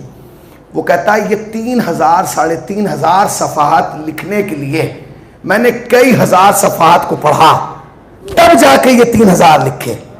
اور میرا علم اور میرا تجربہ یہاں تک پہنچا کہ علی نے اپنی 63 سال کی پوری زندگی میں لفظ سلونی اپنی زبان پر 14 بار استعمال کیا. اور کیا وہ کہہ رہا ہے کہ علی نے 63 سال کی پوری زندگی میں 14 بار یہ لفظ استعمال کیا. آپ کو یاد ہے کہ آپ نے اپنی زندگی میں کون سا لفظ کتنی بار استعمال کیا؟ کیونکہ ہم بے ترتیب ہیں, ہمارے یہاں کوئی نظام نہیں ہے, ہمارے یہاں کوئی سسٹم نہیں ہے, ہمارے یہاں کلام کی اتھارٹی نہیں ہے, ہم جو بولتے ہیں اس کی کوئی حقیقت اور اصلیت نہیں ہے. مگر علی ہے امام, امام کا کلام کلام کا امام ہوتا ہے. بھائی علی نے 14 ہی بار کیوں استعمال کیا؟ اگر چاہتے تو 13 کر دیتے, اگر چاہتے تو 15 کر دیتے, تو یہاں کی بیٹھے ہو چلو نا نجف اور ہاتھ جوڑ کے پوچھو نا، اے امیر کائنات، اے سلطنت غیرت کے مطلق الانام، اے پروردہ آغوش جناب عمران، اے وحی رسالت کے امین، اے شاہد ذوالجلال والاکرام، اے ابو طالب کا شریف خون، یہ پوری زندگی میں 14 ہی بار کیوں استعمال کیا، 15 کیوں نہیں کیا، یا 13 کیوں نہیں کیا؟ تو علی جواب دیں گے سن، اگر معصوم 13 ہوتے تو 13 بار کرتا، اور اگر معصوم 14 ہو 15 ہوتے تو 15 بار کرتا۔ یہ 14 بار میں نے استعمال اس لیے کیا تاکہ پوری دنیا کو پتا چل جائے خالی میں اس لائق نہیں ہوں، ابو طالب کے گھر کا ہر بچہ اس لائق ہے۔ کمال ہے، اس لائق ہے کہ دعوی سلونی کرے۔ اچھا کمال یہ کہ ان 14 میں 13 تو ہیں مرد، ایک ہے عورت۔ 13 مرد ہے اور ایک ہے عورت۔ مرد کا کام کیا ہے؟ باہر آنا، میدان میں آنا، عوام میں آنا، لوگوں میں آنا، ہجوم میں آنا، پبلک میں آنا۔ اور عورت کا کام کیا ہے؟ گھر میں بیٹھنا، خاموشی کے ساتھ، سکوت کے ساتھ۔ اب پتہ کیسے چلے گا کہ خالی باہر والوں کی وجہ سے دعوی اندر والی کی وجہ سے بھی؟ علی نے اس کا بھی سسٹم بنا دیا۔ کیا کیا؟ 63 سال کی پوری زندگی میں 13 بار دعویٰ کیا پبلک میں، عوام میں، ہجوم میں، اور ایک بار کیا گھر میں، تاکہ تمہیں پتہ چل جائے جو گھر کے باہر ہیں وہ بھی اس لائق ہیں، اور جو گھر کے اندر ہے۔ آخری مرتبہ جب علی نے دعویٰ کیا تو وہ کسی مسجد کے ممبر سے نہیں کیا، کسی میدان جنگ میں نہیں کیا، اپنے گھر میں کیا۔ وہ کیسے کیا سوچ نہیں سکتے آپ کی روح کانپ جائے گی، آپ پہ عجیب و غریب کیفیت طاری ہو جائے گی۔ آپ سوچیں گے کہ کیا ایسا بھی ہوا؟ جب مولا کائنات کو ضرورت لگ گئی نا، خون بہہ گیا، بدن میں زہر پھیل گیا، امام حسن نے حکیم کو بلایا، اس نے ایک دمبا ذبح کیا، اور دمبا ذبح کرنے کے بعد وہ رگ اٹھا کے علی کے شگاف میں رکھی، وہ جو سر پہ ضرورت لگی تھی۔ اس نے رگ کو اٹھایا اور اٹھانے کے بعد کہا مولا رگ کا رنگ متغیر ہو گیا، وہ تبدیل ہو گیا، اب آپ کے بابا کے پاس زیادہ وقت نہیں ہے، اپنے بابا سے کہیے کہ وصیتیں کر لیں، نصیحتیں کر لیں، تاکہ معاملہ ایک طرف ہو۔ امام حسن حجرے میں گئے، علی نے کہا حسن میری اولاد کو بلاؤ، بیٹے ایک طرف بیٹیاں ایک طرف۔ علی نے وصیت کی، نصیحت کی، اور اس کے بعد امام حسن سے کہا حسن دروازہ بند کر دو، اب علی اپنے خدا سے ملاقات کرے گا، کوئی بھی آئے منع کر دینا۔ امام علی کی بات پتھر کی لکیر۔ امام حسن نے دروازہ بند کر دیا، مولا کائنات بستر پہ ہیں، اب چند لمحات باقی ہیں اس دنیا سے پردہ کرنے میں۔ کیفیت کیا ہے؟ کبھی پاؤں پھیلاتے ہیں، کبھی پاؤں سمیٹتے ہیں۔ اتنی دیر میں دق الباب ہوا۔ امام حسن نے کہا کون؟ کہا میں ہوں۔ کہا کون؟ کہا میں ہوں۔ کہا نام کیا ہے؟ دروازہ کھولا۔ کہا میں اسبق۔ کہا کیا چاہتے ہو؟ کہا مولا سے ملنا۔ کہا نہیں میرے بابا نے منع کیا، واپس چلے جائیے۔ چاہنے والا تھا۔ اب جو لوگ کوفے گئے وہ بتائیں گے مسجد کوفہ کے کونے پہ ایک چھوٹا سا مکان جناب امیر کا آج بھی موجود ہے۔ مگر کمال یہ ہے کہ جس زمانے میں علی حاکم تھے نا 4 ساڑھے 4 سال، اس زمانے میں وہ مکان علی کا نہیں تھا، علی نے کرائے پہ لیا تھا اپنی بہن سے۔ کمال ہے، آپ نے غور ہی نہیں کیا۔ علی نے حکومت کرنے کا طریقہ بتایا کہ حاکم بننے کے لیے اچھا مکان ہونا ضروری نہیں ہے، اچھا کردار ہونا ضروری ہے۔ کوٹھیاں بنا کے حکومت نہیں ہوتی، محل بنا کے اقتدار نہیں کیا جاتا۔ اب وہ نکلا گیٹ سے مڑا اور اس کمرے کے نیچے آیا، دیوار کے نیچے، کہ جہاں جناب امیر کو لٹایا گیا تھا، جہاں جناب امیر لیٹے تھے اس دیوار کے نیچے آیا اور رونے لگا۔ اب علی کے دروازے پہ سینکڑوں لوگ کھڑے ہو کے رو رہے ہیں، گریا کر رہے ہیں، اس لیے کہ سب کو پتا ہے کوفے میں علی کو ضرورت لگ گئی، رو رہے تڑپ رہے، اور اس نے اکیلے ادھر رونا شروع کیا۔ علی کے کان میں ان کے رونے کی بھی آواز آ رہی ہے اور اس کے کان رونے کی بھی آواز آ رہی ہے، مگر ان کے رونے پر علی نے کچھ نہیں کہا۔ مگر جب اس نے رونا شروع کیا تو علی نے پوچھا حسن یہ کون رو رہا ہے؟ کہا بابا نہیں پہچانا؟ کہا نہیں، کہیں اسبق ابن نباتا رو۔ ایسا لگا کہ جیسے علی کے ٹوٹے ہوئے جسم میں جان آ گئی، کوہنیوں کے بل اٹھے اور اٹھ کے کہنے لگے کیا اسبق رو رہے؟ کہا بلاؤ۔ پوری مجلس ایک طرف اور یہ جملہ ایک طرف. بلاؤ. علی کہہ رہے ہیں بلاؤ. منع کر چکے ہیں مجھے کسی سے نہیں ملنا, مگر اب کہہ رہے ہیں بلاؤ.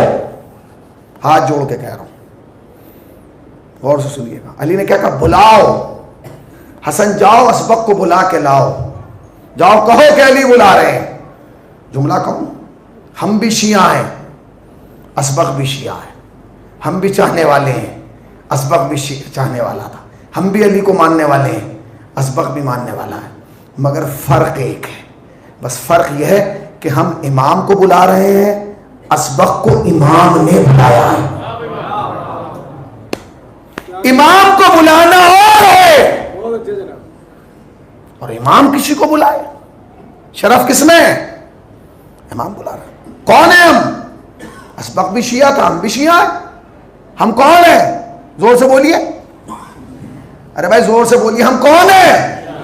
اچھا پیچھے والے شیعہ نہیں, بولیے ہم کون ہیں؟ عزا خانے کے سامنے کھڑے بول رہے ہیں آپ, زری یہ علم یہ تبرکات عزا رکھیں, ہم کون ہیں؟ اتنی ہلکی آواز سے کیوں بول رہے ہیں؟ یقین نہیں ہے؟ زور سے بولیں, ہم کون ہیں؟ ہاں یہ آواز ہوئی نا, شیعہ. فخر ہے ہمیں شیعہ ہونے پر, ناز ہے ہمیں شیعہ ہونے پر, افتخار ہے ہمیں شیعہ ہونے پر. ہم ناز کرتے ہیں کہ ہم شیعہ ہیں. ہم ہی تو ناز کر رہے ہیں کہ ہم شیعہ, ہم ہی تو فخر کر رہے ہیں کہ ہم شیعہ ہیں, ہم ہی تو کہہ رہے ہیں کہ ہم شیعہ ہیں. تلاش تو کرو کہ شیعہ ہے کہ نہیں ہے. مدینے میں ایک شخص تھا, اس نے اپنی زوجہ کو بلایا اور بلا کے کہا سنو میں کام پہ جا رہا ہوں, میرے جانے کے بعد رسول کی بیٹی کے پاس جانا اور جا کے سیدہ سے معلوم کرنا شیعہ کسے کہتے ہیں, شیعہ کی پہچان کیا ہے, اس کی علامت کیا ہے. اس نے کہا ٹھیک ہے. جب وہ کام پہ چلا گیا, زوجہ گھر سے اٹھی, برقع پہنا, دربارے بطول میں آئی, آ کے بیٹھ گئی. بی بی میرے شوہر نے مجھے بھیجا ہے, بتاؤ کیوں بھیجا ہے؟ کہ وہ یہ پوچھوانا چاہتا ہے کہ شیعہ کسے کہتے ہیں. سنیے گا, شیعہ کسے کہتے ہیں؟ جناب سیدہ مسکرائیں اور مسکرا کے کہنے لگی ہمارے شیعہ کی 4 علامتیں ہیں, جس میں یہ 4 صفتیں پائی جائیں وہ ہمارا شیعہ ہے. کبھی بھی وہ کون کون سی ہے؟ کہنے لگی پہلی صفت یہ, ہم سے محبت کرتا ہو, ہم سے محبت کرتا ہو. یہ ہمارے شیعہ کی پہلی پہچان ہے. کیا ہے پہلی پہچان؟ ہم سے. پھر آپ کی آواز کم ہو گئی بھائی, ہم سے محبت کرتا ہو. دوسری پہچان یہ, ہمارے دشمنوں سے نفرت کرتا ہو. بہت اچھی بات ہے, ہم سے محبت کرتا ہو, ہمارے دشمنوں سے نفرت کرتا ہو. کہا ٹھیک ہے بیوی. کہا 2 علامتیں اور ہیں. کہا کیا؟ کہ جو ہم کرتے ہیں وہ کرتا ہو, جو ہم کرتے ہیں وہ کرتا ہو. چوتھی علامت یہ, جو ہم نہیں کرتے وہ نہ کرتا ہو. اس نے کہا ٹھیک ہے, خوش ہو گئی. گھر آئی, شام کو شوہر لوٹ کے آیا. اس نے کہا گئی تھی رسول کی بیٹی کے پاس. کہاں گئی تھی؟ کیا پوچھا؟ کہنے لگے میں نے پوچھا کہ بی بی شیعہ کسے کہتے ہیں, تو بی بی نے تو 4 علامتیں بتائی ہیں چھوٹی چھوٹی سی. اس نے کہا کیا بتائی؟ کہنے لگے پہلے تو کہا کہ ہم سے محبت کرتا ہو, دوسرے کہا کہ ہم سے محبت کرنے تا ہو, اور دوسرے یہ کہ ہمارے دشمنوں سے نفرت کرتا ہو. تیسرے یہ کہ جو ہم کرتے ہیں وہ کرتا ہو. چوتھے جو ہم نہیں کرتے وہ نہ کرتا ہو. سر پکڑ کے بیٹھ گیا, سر پکڑ لیا. کہہ لیں گے دوبارہ رسول کی بیٹی کے پاس جا, اور جا کے کہ 2 کام کرتے ہیں 2 نہیں کرتے. کہا کیا؟ کبھی بھی آپ سے محبت کرتے ہیں, اتنی کرتے ہیں کہ آپ کے لیے جان دے بھی دیں گے, جان لے بھی لیں گے. دوسرے یہ کہ آپ کے دشمنوں سے اتنی نفرت کرتے ہیں کہ کہیں کوئی کمپرومائز نہیں ہے. مسلح پہ بھی لعنت بھیجتے ہیں, مجلس میں بھی لعنت بھیجتے ہیں, فرش اعضاء پہ بھی لعنت بھیجتے ہیں, خلوت میں بھی لعنت بھیجتے ہیں, جلوت میں بھی لعنت بھیجتے ہیں, جہاں موقع ملتا ہے وہاں لعنت بھیجتے ہیں. مگر بی بی 2 کام نہیں کرتے. کہا کیا؟ کہ جو آپ کرتی ہیں وہ ہم نہیں کرتے, اور جو آپ نہیں کرتی وہ ہم کرتے ہیں. غور کیا آپ نے؟ مطلب کیا؟ بی بی آپ عبادت کرتی ہیں, ہم نہیں کرتے. آپ کے یہاں سخاوت ہے, ہمارے یہاں نہیں ہے. آپ کے یہاں طہارت ہے, ہمارے یہاں نہیں ہے. آپ کے یہاں شجاعت ہے, ہمارے یہاں نہیں ہے. آپ کے یہاں فصاحت ہے, ہمارے یہاں نہیں ہے. آپ کے یہاں بلاغت ہے, ہمارے یہاں نہیں ہے. آپ کے یہاں علم ہے, ہمارے یہاں نہیں ہے. آپ کے یہاں حلم ہے, ہمارے یہاں نہیں ہے. آپ کے یہاں بردباری ہے, ہمارے یہاں نہیں ہے. آپ کے یہاں یتیم پروری ہے, ہمارے یہاں نہیں ہے. آپ کے یہاں بیواؤں کا خیال رکھا جاتا ہے, ہمارے یہاں نہیں ہے. آپ کے یہاں ہمسائے کا احترام ہے, ہمارے یہاں نہیں ہے. بی بی جو آپ کرتی ہیں وہ ہم نہیں کرتے, مگر بی بی جو آپ نہیں کرتی وہ ہم ڈٹ کے کرتے ہیں. آپ جھوٹ نہیں بولتی, ہم بولتے ہیں. آپ غیبت نہیں کرتی, ہم کرتے ہیں. آپ کے یہاں بغض نہیں ہے, ہمارے یہاں ہے. آپ ایک دوسرے سے جلن نہیں کرتی, ہم کرتے ہیں. آپ کے یہاں گالیاں نہیں دی جاتی, ہمارے یہاں دی جاتی ہے. بی بی پھر کیا ہوگا؟ تو جناب سیدہ نے کہا پھر اپنے شوہر سے جا کے کہیں وہ شیعہ نہیں محب ہے, وہ شیعہ نہیں ہے, محب ہے. دو کام کرتا ہے, دو نہیں کرتا. ہم سے محبت کرتا ہے, ہمارے دشمنوں سے نفرت کرتا ہے, مگر جو ہم کرتے ہیں وہ نہیں کرتا, اور جو ہم کرتے نہیں ہیں وہ ڈٹ ڈٹ کے کرتا ہے. تو کیا کہا؟ اس سے جا کے کہہ دو کہ جو دو کام کرے دو نہ کرے وہ محب ہے, شیعہ نہیں ہے. تاج پور والوں دوبارہ پوچھوں, ہم سب کون ہیں؟ اچھا, کتنے خوش ہو کے کہہ رہے ہیں شیعہ. علم کے سامنے, وہ پنجے کے سامنے, پھریرے کے سامنے اتنی بڑی زری رکھی ہے, امام زمانہ فرش عذاب میں موجود ہے. پھر پوچھ رہا ہوں, ہم سب کون ہیں؟ جھوٹ بولا ہے کبھی؟ ایک دن بتاؤ کہ جس دن پورے دن جھوٹ نہ بولا ہو. ہے ایک دن بولو جس دن غیبت نہ کی ہو. ایک دن بتاؤ جس میں کسی کے لیے حسد نہ ہو. بس میں یہی تو کہہ رہا ہوں, ہمیں ڈر ہی ہے کہ کہیں ہم یہ سوچ کے نہ جائیں وہاں کہ ہمارا تو نام شیعوں کی لسٹ میں, اور جب وہاں سنایا جائے تو محب کی لسٹ میں. تو کوشش محب بننے کی نہ کرنا, کوشش شیعہ بننے کی کرنا. اور کیا آپ نے, جسے علی نے بلایا وہ شیعہ تھا, محب نہیں تھا. بلا لیا, آ گیا وہ. جب مولا کو دیکھا تو رونے لگا. کیوں رو رہے؟ تو کہا کہ مولا اس لیے رو رہا ہوں کیونکہ آپ اس دنیا سے جا رہے ہیں. کہیں رونے کا وقت نہیں ہے, عبرت کا وقت ہے, یہ سوچنے کا وقت ہے, غور کرنے کا وقت ہے. کہا اس میں کیا غور کرنا, اس میں کیا سوچنا؟ آپ جا رہے ہیں, میں رو رہا ہوں. کہ نہیں, یہ سوچ کہ جب اس دنیا میں علی جیسا نہ رہا, تمہارے سننے پہ سلام ہے, جب علی جیسا نہ رہا, ہماری اور تمہاری حیثیت کیا ہے, ہماری تمہاری اوقات کیا ہے, ہماری تمہاری بساط کیا ہے جب علی جیسا نہ رہا. کبھی تم نے سوچا یہ اسبق کون ہے؟ کون ہے یہ اسبق کہ جسے علی نے بلایا؟ اسبق وہ شخص ہے صحابہ کی دنیا کا جس نے علی کی زندگی میں 4000 سوال کیے. کتنے؟ 4000. ایک آدھ نہیں, 4000 سوال کے ایک لمٹ ہوتی ہے, ایک انتہا. اور 4000 کا مطلب سمجھے, جب 100 کا جواب صحیح ہو جاتا ہے تب 101 کا نمبر آتا ہے. جب 1000 جواب صحیح ہو جاتے تب 1001 کا نمبر آتا ہے. 4000 سوال علی نے سے پوچھے گئے اور علی نے سب کے جواب دیے. اور سوال وہ نہیں تھے جو ہم آپس میں پوچھتے ہیں کہ نماز قصر پڑھیں یا پوری پڑھیں, آدھی پڑھیں یا ادھوری پڑھیں, نظر کہیں پہ دلائیں کہیں پہ نہ دلائیں. اسبق نے جو سوال کیے, اسرار کائنات, رموز کائنات. مولا یہ بتائیے زمین کا فرش کیسے بچھایا گیا, آسمان کا شامیانہ کیسے لٹکایا گیا, ستاروں کی قندیلیں کیسے روشن کی گئیں, یہ سورج اور چاند کے نکلنے کا وقت کیسے معین کیا گیا. مولا پانی تو زمین میں ہوتا ہے مگر بارش آسمان سے ہوتی ہے. امام نے کہا اسبق بیٹھو, ہم تمہیں بتائیں گے. زمین سے غبار اٹھتا ہے, آسمان میں جا کے بادل بنتا ہے, ہوا اسے اپنے دوش پہ لے کے آگے بڑھتی ہے, ایک منزل پہ جانے کے بعد وہ بارش بنتا ہے, بارش بن کے زمین کے سینے پہ آتا ہے, زمین کے سینے پہ جب بارش گرتی ہے تو زمین سے پودا اٹھتا ہے, پودوں کے اوپر کلیاں آتی ہیں, کلیوں کے پھول بنتے ہیں, پھول کے اندر اللہ تخم پیدا کرتا ہے, تخم جب زمین پہ گرتا ہے تو دوسرا درخت پیدا ہوتا ہے. یہ اللہ کا کمال ہے کہ اللہ نے ایک درخت سے پورا باغ بنا دیا.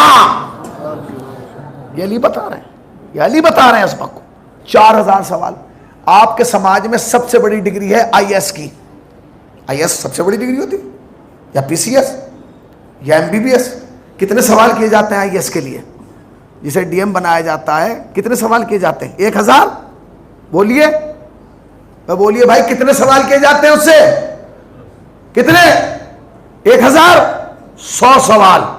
100 میں بھی پرسنٹیج ہے, 80 کے دیے تو اتنے, 90 کے دیے تو اتنے, 95 کے دیے تو اتنے. تم نے اب بھی علی کو نہیں سمجھا. تمہارے سماج کی سب سے بڑی ڈگری اسے دی جاتی ہے جو 100 سوال کا جواب دے. علی نے 4000 سوالوں کے جواب دیے. کیا کائنات میں کوئی اتنی بڑی ڈگری ہے جو لوگ علی کی قبر پہ لے جا کے رکھ دے کہ مولا یہ آپ کے علم کے لیے تھی, آپ کے علم کے برابر کی ڈگری یہ. النبی جانتے تھے کہ دنیا والوں کے پاس علی کے علم کے برابر کوئی ڈگری نہیں ہے, لہذا اپنی زندگی میں خود ہی دے گئے اور فرما گئے انا مدینۃ العلم وعلی بابها.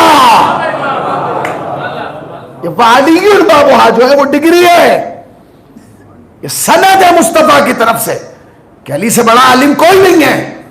بلائے اسبق ادھر آؤ, آ گئے. علی کی اولاد موجود ہے, علی کے بیٹے موجود ہیں, امام دو امام موجود ہیں, محمد حنفیہ موجود ہیں, ابو الفضل عباس موجود ہیں. اسبق آؤ, ہاتھوں کو باندھ کے آئے. اسبق ہم نے تمہیں بلایا. جی مولا بتائیے. اسبق میرا ایک کام کرو گے؟ کہا مولا بتائیے کیا کام ہے؟ کہ بھائی اتنا کرو ذرا باہر جاؤ اور یہ جو مجمع دروازے پہ کھڑا ہے ان سے جا کے کہہ دو کہ علی آخری بار کہہ رہے ہیں سلونی, آخری مرتبہ. کیفیت کیا ہے؟ سر پہ ضربت لگ چکی ہے, سر 2 حصوں میں تقسیم ہو چکا ہے, خون بہہ چکا ہے, زہر پھیل چکا ہے, حکیم جواب دے چکا ہے, اولاد کو وصیتیں کر چکے ہیں, نصیحتیں کر چکے ہیں, اور اب کہہ رہے ہیں سلونی. جا کے کہہ دو. مولا کیا یہ سلونی کا دعویٰ 1 ہفتے پہلے نہیں ہو سکتا تھا؟ 1 مہینہ پہلے نہیں ہو سکتا تھا؟ علی مسکرائے اور مسکرا کے کہنے لگے سنو, علی نے زندگی میں کوئی دعویٰ بھی اپنی وجہ سے نہیں کیا, ہر دفعہ دعویٰ اسی لیے کیا تاکہ دعویٰ میں کروں اور آبرو مصطفیٰ کی بن جائے. مولا آپ جا رہے ہیں, بآخری جملہ میری تمام, مولا آپ جا رہے ہیں, چند لمحوں کے مہمان ہیں, اب آبرو رسالت کیسے بچے گی؟ کہ تم نہیں جانتے جب میں دعویٰ سلونی کروں گا تو تاریخ لکھنے والا لکھے گا کہ محمد کے وسیع نے, محمد کے جانشین نے, محمد کے شاگرد نے اس وقت دعویٰ کیا جب سر 2 حصوں میں ہو گیا, جب خون بہ گیا, جب زہر پھیل گیا, اس وقت دعویٰ کیا. تو میں نے کہا مولا اس سے آبرو رسالت کیسے بچے گی؟ کہ سن, جب تاریخ لکھنے والا یہ لکھے کہ محمد کے وسیع نے اس وقت دعویٰ کیا جب سر 2 حصوں میں تقسیم ہو گیا, تو تو اس کا گریبان پکڑ کے پوچھنا او عقل کے اندھے ذرا اتنا تو بتا, جب ضربت کے بعد وسیع کا دماغ خراب نہیں ہو رہا, بخار میں نبی کا دماغ خراب کیسے ہو؟ صلوات پڑھے وہ محمد وار.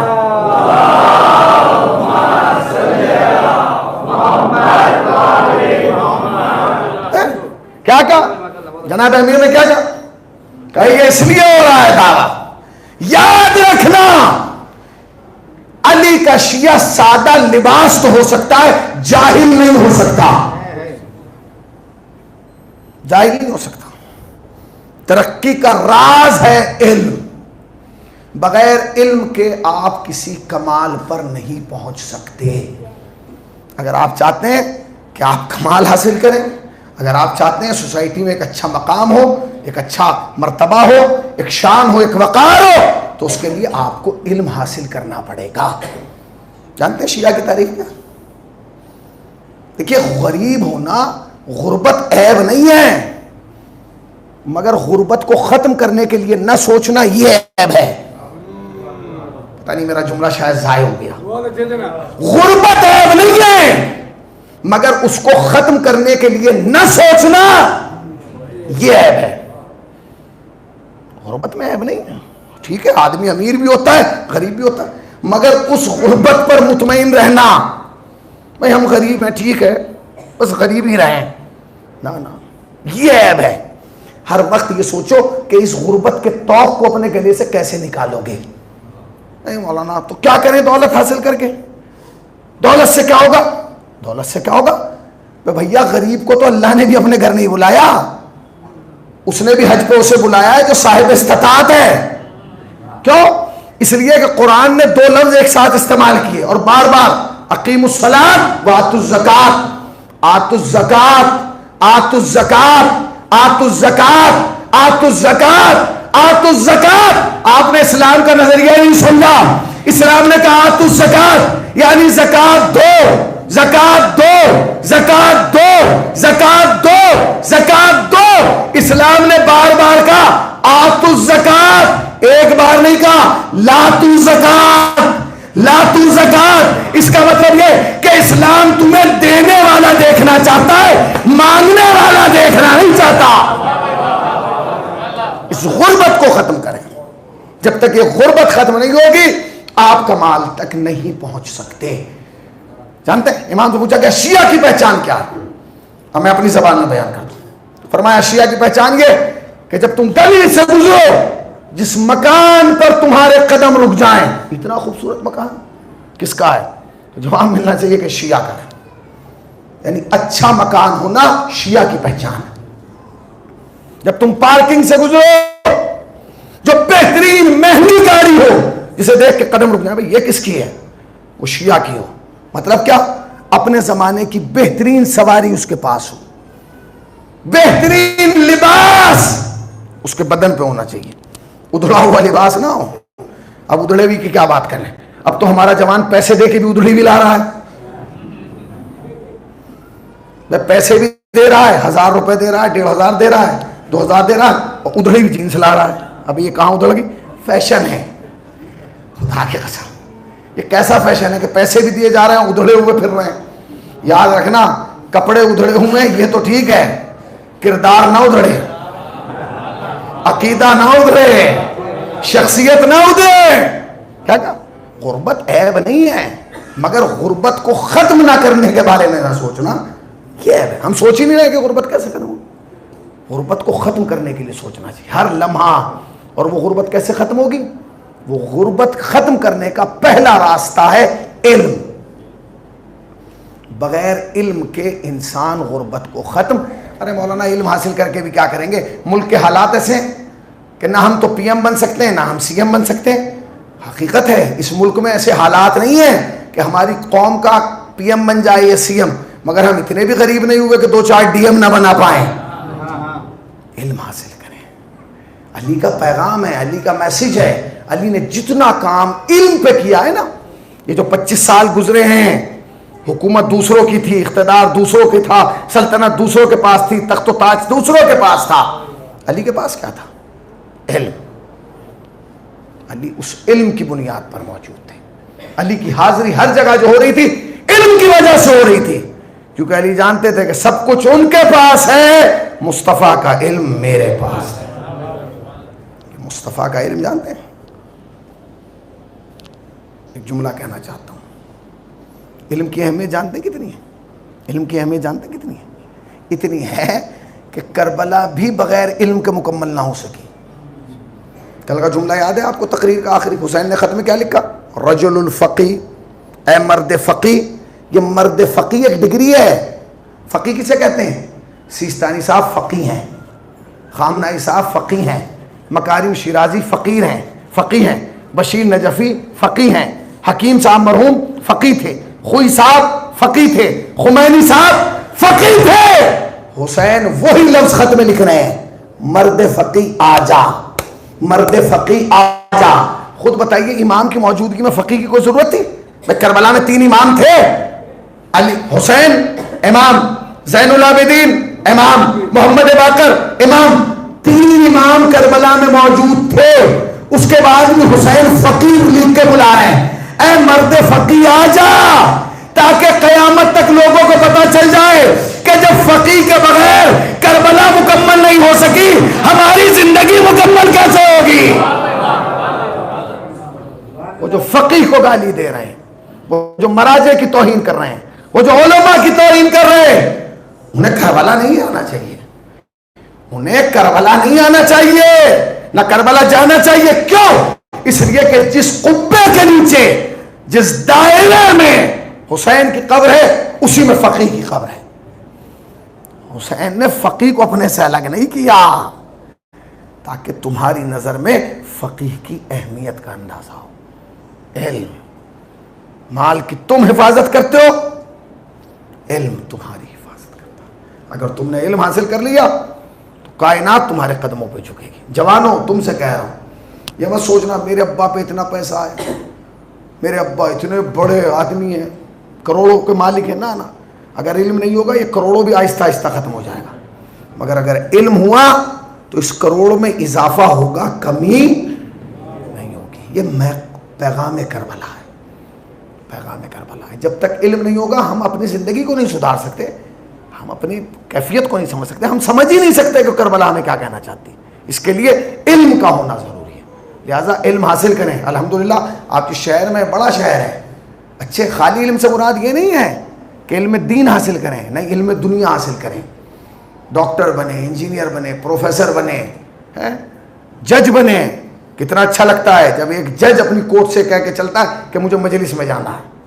کتنا اچھا لگتا ہے جب ایک یونیورسٹی کا وائس چانسلر یہ کہہ کے جاتا ہے کہ آج مجھے جلدی جانا ہے کیونکہ مجھے مجلس حسین میں جانا ہے. جب مجلس حسین میں ایسے افراد آ کے بیٹھتے ہو تب پتہ چلتا ہے کہ شیعت کا معیار کیا ہے. یاد رکھنا, حسین نے کہا اے فقی چلا, کربلا میں فقی آ گیا. کتنا اہتمام کیا حسین نے. علماء کہتے ہیں آج تک جو بھی کربلا جاتا ہے نا اس کی فہرست حبیب بناتی ہے. آپ نہیں بناتے, ہم نہیں بناتے. وہ کون بناتا ہے فہرست؟ کربلا جانے والوں کا نام کون لکھتا ہے فہرست میں؟ حبیب ابن مظاہر. اس لیے علماء کہتے ہیں جب قبر حسین سے حبیب کی قبر پہ آؤ نا تو اپنا نام قبر پہ لکھ کے آنا تاکہ تم بار بار بلائے جاؤ. کتنی بڑی ذمہ داری دی ہے حسین نے, حبیب کو کم ذمہ داری دی. کربلا میں اربعین پہ کروڑوں لوگ جائیں گے, بلانا کس کا کام ہے؟ حسین کا یا حبیب کا؟ حبیب کا کام ہے. حسین نے کتنی بڑی ذمہ داری دی ہے حبیب کو. اللہ اکبر. کربلا ایک جنگ نہیں ہے, ایک جہاد نہیں ہے, ایک پیغام ہے. ایک ایسا پیغام جو ہمارے دماغ, ہمارے دل, ہمارے روح کو بار بار متوجہ کرتا ہے حریت کی طرف, آزادی کی طرف. خدا کی قسم جب کربلا والوں کا تذکرہ ہوتا ہے نا تو کچھ نام نکل کے آتے ہیں. ان ناموں میں ایک نام ہے حر کا نام. کون ہے وہ؟ کون ہے وہ؟ جب حر قافلے کو ملا تھا نا حسین کے, بہت پیاسا تھا. حسین نے آواز دی عباس حر کے لشکر کو پانی پلاؤ. عباس نے پانی پلایا. خالی حسین یہی رکے گا نہیں, عباس ان کے گھوڑوں کو بھی پانی پلاؤ. ہے خطیب آل محمد کہتے ہیں حسین نے کہا گھوڑوں کے سموں پہ پانی ڈالو کیونکہ لمبا سفر کر کے آئے. ان کے سپاہیوں کی ذرا پہ پانی ڈالو کیونکہ دھوپ کی وجہ سے گرم ہو گئی ہوگی. یہ وہ ہے جو گھیر کے حسین کو کربلا لایا ہے. مگر جب حسین کو کربلا گھیر لایا نا اور خیمے لگا دیے گئے اور وضو کرنے لگا تو خیمے کے پیچھے سے کسی بی بی کے رونے کی آواز آئی, اور تو نے اچھا نہیں کیا میرے حسین کو کربلا لے آیا. اور اگر خالی حسین ہوتا میں اتنا پریشان نہ ہوتی. میں کیا کروں, حسین کے ساتھ میری پردہ دار بیٹی زینب ساتھ آئی ہے. اولا تمہیں بغم نہ دے سوائے گا سرکار بات. رونے کی راتیں بہت کم ہیں. تم پورے دن تھکے رہتے ہو پھر بھی مجلس میں آتے ہو. کیوں آتے ہو؟ کیونکہ تمہیں معلوم ہے گھر جاؤ گے تو گھر والے انتظار کر رہے ہیں, فرش عزا پہ آؤ گے تو ایک ماں انتظار کر رہے ہیں. شاید میں نے لفظ چھوڑا کہا, ایک ماں نہیں ایک بہن بھی انتظار کر رہی ہے. خالی بہن نہیں ایک بیٹی بھی انتظار کر رہی ہے. بھائی ہم لوگ تو مجلس میں کب آتے ہیں؟ تب آتے ہیں جب مائک لگ جائے, جب مرثیہ ہونے لگے, جب سوز و سلام ہونے لگے. روایات کہتی ہیں کہ ادھر مجلس کا وقت قریب آتا ہے, وہ تینوں بیویاں عزا خانے میں آ کے بیٹھ جاتی ہیں اور وہ چھوٹی والی بچی بار بار دروازے کی طرف دیکھ کے کہتی ہے دادی میرے بابا کو رونے والے کب آئیں گے. تمہارے ہاتھ نہیں بندھے, تمہارے رونے پہ کوئی پابندی نہیں ہے. جب حسین کی غربت یاد آئے تو سینے پہ ہاتھ مار کے کہا کرو واہ غریبا واہ غربتا واہ مصیبتا واہ حسینا. کتنی دیر میں مسائل پڑھوں گا؟ 5 منٹ. 5 منٹ کے بعد مجلس تمام ہو جائے گی. تم کتنی دیر ماتم کرو گے؟ 15 یا 20 منٹ. اس کے بعد تم اپنے گھر چلے جاؤ گے. دروازے بند ہو جائیں گے, لائٹیں بجھا دی جائیں گی, مائک ہٹا دیا جائے گا. پوری رات اپنے گھر میں بستر پہ آرام کرو گے. مگر علماء عرفان کہتے ہیں وہ تینوں بیویاں پوری رات اسی رضا خانے میں رہیں. اچھا تم تو چلے گئے, مجلس ختم ہو گئی, تو وہ یہاں کیا کرے گی؟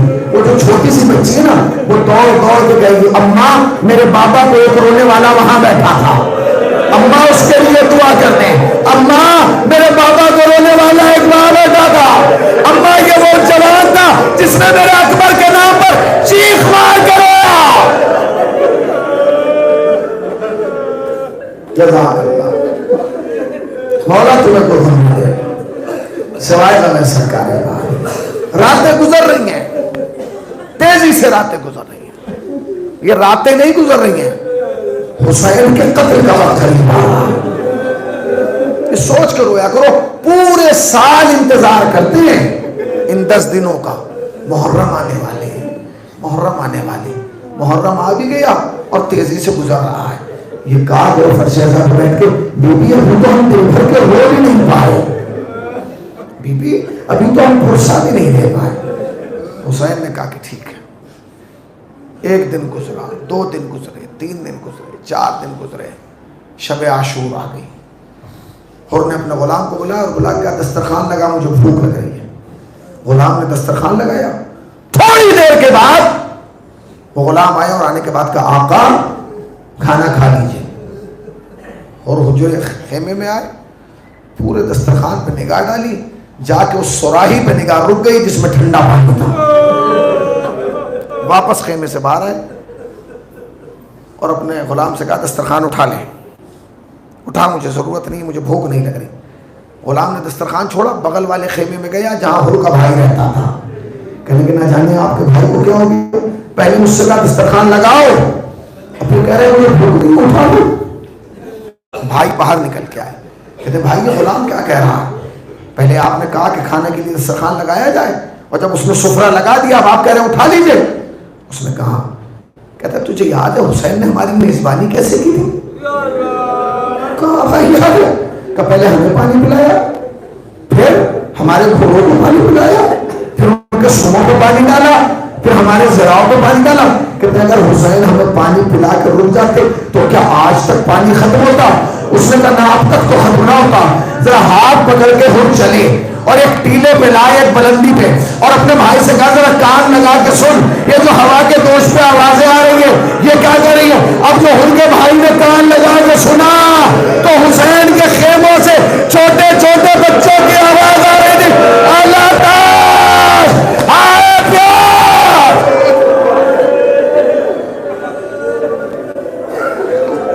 مولا تمہیں کوئی غم نہ سوائے غم سرکار ہے. رونے میں کوتاہی نہ کرنا, شرما کے نہ رونا, ایسے رونا جیسے سیدہ چاہتی ہے, ایسے رونا سرو سینہ پیٹ کے رونا اور کہنا واہ مصیبتہ.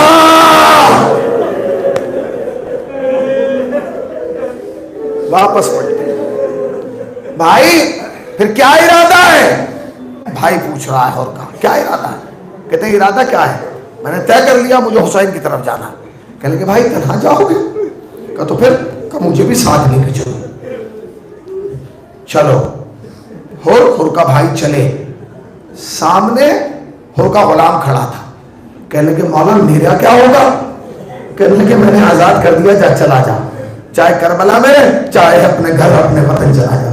اس غلام نے تیور بدل کے کہا واہ جب تک اندھیرے میں سا رہے مجھے ساتھ رکھا, آج روشنی میں جا رہے ہو, مجھے بھول گئے. پھر کہ میں بھی ساتھ چلوں گا. چلو حر کا بھائی حر کا غلام چلے. چند قدم بڑھے تھے, حر کا جوان بیٹا سامنے کھڑا تھا. کہنے لگے بابا کہاں جا رہے ہیں؟ کہا میرے لال حسین کی طرف جا رہا ہوں. بابا کیا مجھے نہیں لے کے جائیں گے؟ اس نے ایک جملہ کہا, کہتے ہیں بابا کیا مجھے نہیں لے کے جائیں گے؟